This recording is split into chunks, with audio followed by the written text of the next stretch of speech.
The Game of Life and How to Play It by Florence Scovel Shinn. Chapter 7. Love. Every man on this planet is taking his initiation in love. A new commandment I give unto you, that ye love one another. Ouspensky states in Tertium Organum that love is a cosmic phenomenon and opens to man the fourth dimensional world, the world of the wondrous. Real love is selfish and free from fear.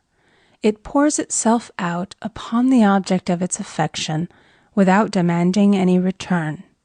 Its joy is in the joy of giving.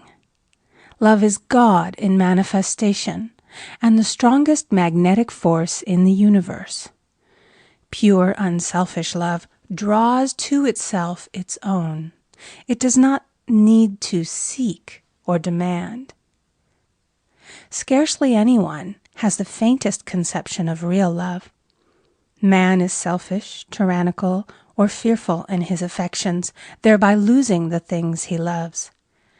Jealousy is the worst enemy of love, for the imagination runs riot, seeing the loved one attracted to another, and invariably these fears objectify if they are not neutralized. For example, a woman came to me in deep distress. The man she loved had left her for another woman, and said he never intended to marry her. She was torn with jealousy and resentment, and said she hoped he would suffer as he had made her suffer, and added, "How could he leave me when I loved him so much?" I replied, "You are not loving that man, you are hating him," and added, "You can never receive what you have never given. Give a perfect love, and you will receive a perfect love.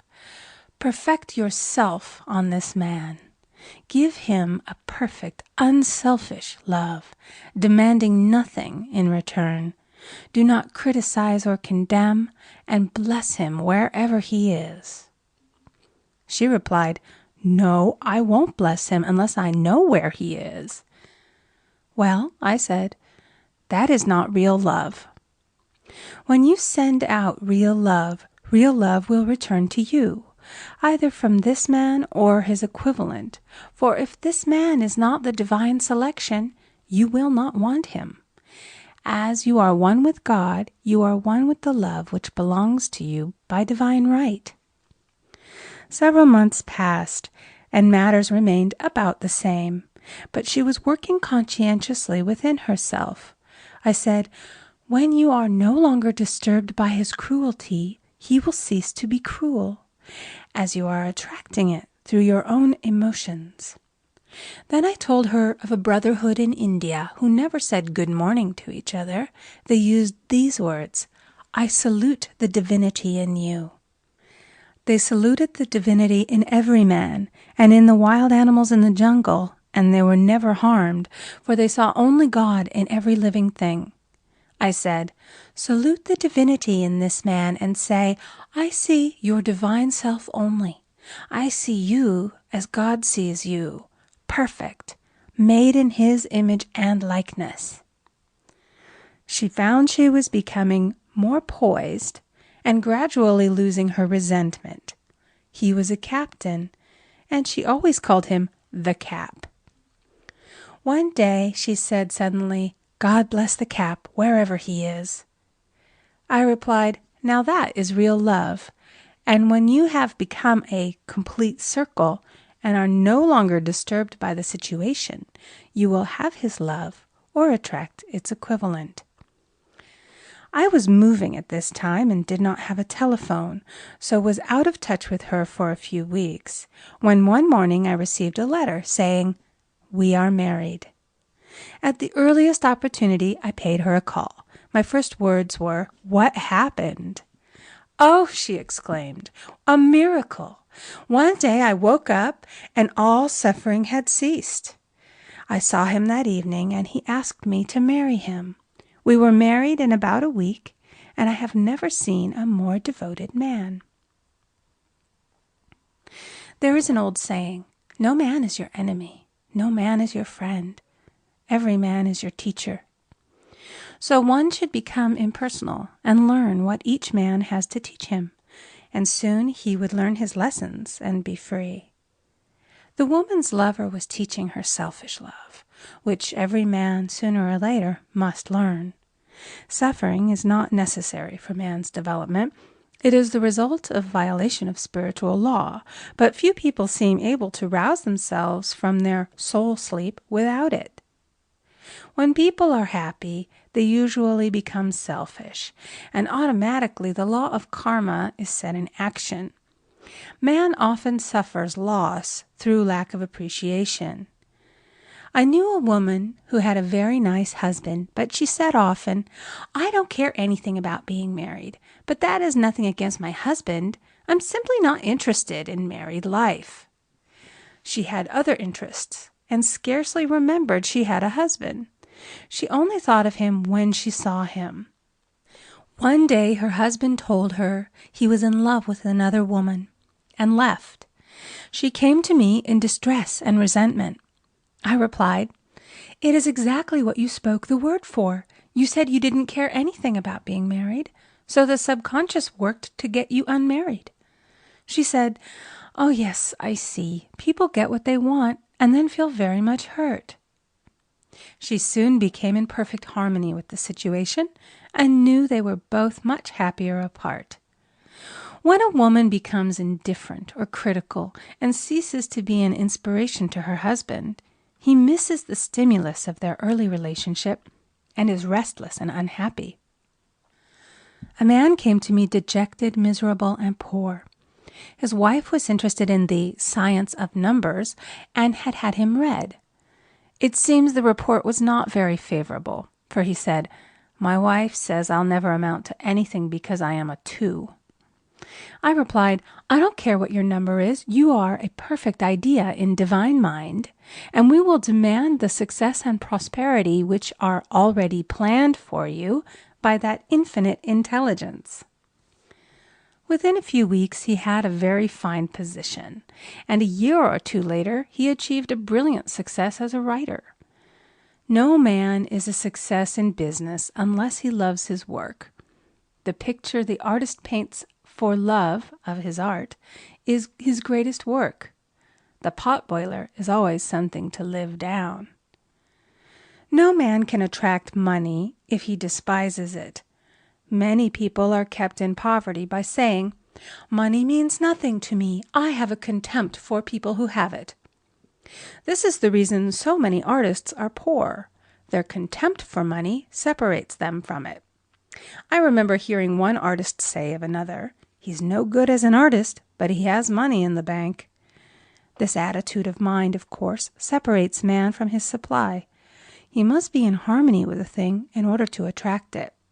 Money is God in manifestation, as freedom from want and limitation. But it must be always kept in circulation and put to right uses. Hoarding and saving react with grim vengeance. This does not mean that man should not have houses and lots, stocks and bonds, for "the barns of the righteous man shall be full." It means that man should not hoard even the principal if an occasion arises when money is necessary.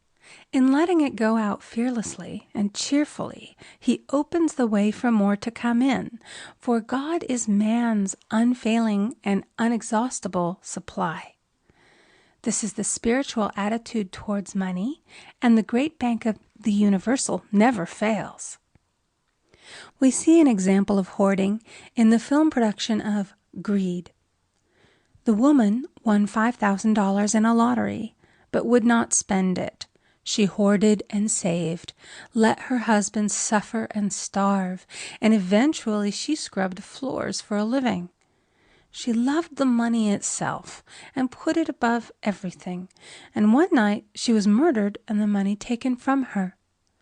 This is an example of where love of money is the root of all evil. Money in itself is good and beneficial, but used for destructive purposes, hoarded and saved, or considered more important than love, brings disease and disaster and the loss of the money itself. Follow the path of love, and all things are added. For God is love, and God is supply. Follow the path of selfishness and greed, and the supply vanishes, or man is separated from it.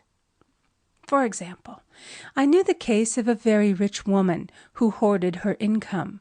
She rarely gave anything away, but bought and bought and bought things for herself.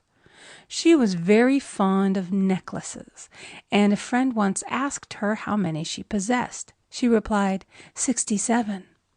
She bought them and put them away, carefully wrapped in tissue paper. Had she used the necklaces, it would have been quite legitimate, but she was violating the law of use. Her closets were filled with clothes she never wore and jewels which never saw the light. The old woman's arms were gradually becoming paralyzed from holding on to things, and eventually she was considered incapable of looking after her affairs, and her wealth was handed over to others to manage. So man, in ignorance of the law, brings about his own destruction. All disease, all unhappiness come from the violation of the law of love. Man's boomerangs of hate, resentment, and criticism come back laden with sickness and sorrow. Love seems almost a lost art, but the man with the knowledge of spiritual law knows it must be regained, for without it he has become as sounding brass and tinkling cymbals. For example, I had a student who came to me month after month to clean her consciousness of resentment.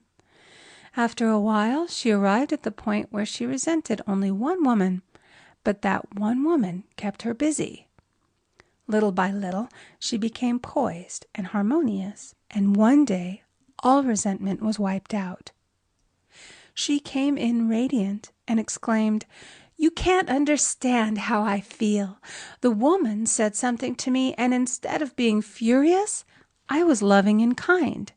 And she apologized and was perfectly lovely to me. No one can understand the marvelous lightness I feel within."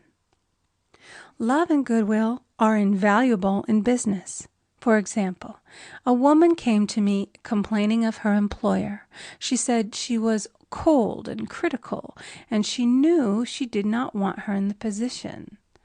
"Well," I replied, "salute the divinity in the woman and send her love." She said, "I can't. She's a marble woman." I answered, "You remember the story of the sculptor who asked for a certain piece of marble? He was asked why he wanted it, and he replied, 'Because there is an angel in the marble.' And out of it he produced a wonderful work of art." She said, "Very well, I'll try it."